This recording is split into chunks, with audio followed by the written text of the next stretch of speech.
I love Huntsville. My father was born here. My ancestry goes through slavery, and I'm very proud of that.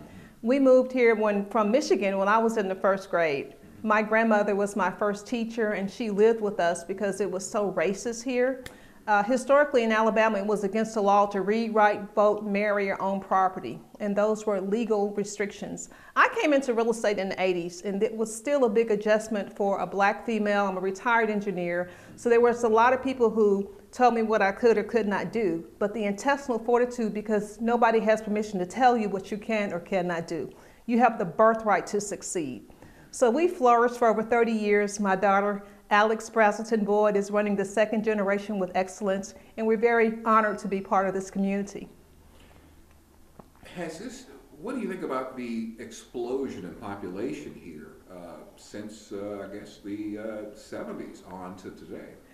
I think Huntsville did a really good job in strategic planning and diversifying its services. I am a graduate of Leadership Huntsville. The technology footprint that's very strong from the Warner von Braun era has continued to carry us. That innovative excellence is brought in great minds from across the world. And that melting pot gives you a plethora of personalities to deal with. And it's not just, stagnant thinking. It's progressive thinking. And I really love that about Madison County.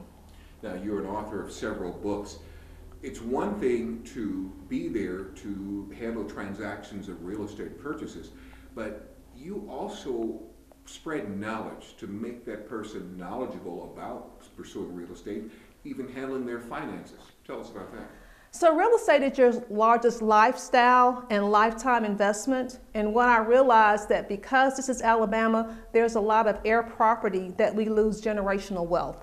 Our mission as a company is to help bridge that gap. So we wrote Wills, Probate, and Real Estate. My daughter and I, it's a #1 bestseller, and the goal is to educate us on the whole process so that we can divest the real estate the way we want it. We can make sure that we take care of generational wealth.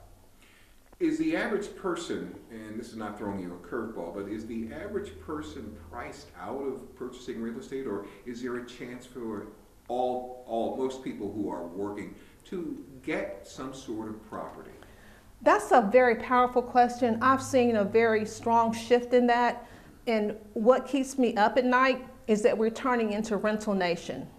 So my solution, if you go to my YouTube channel, I have a video out there on over 10 ways to buy with no money down. I came through the time where there was 17% interest, David.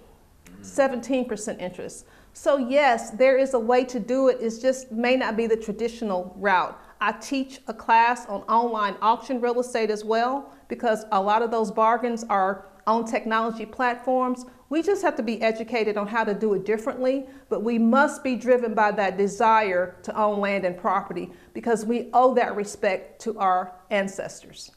Finally, what does the future hold for you, your family, and the business?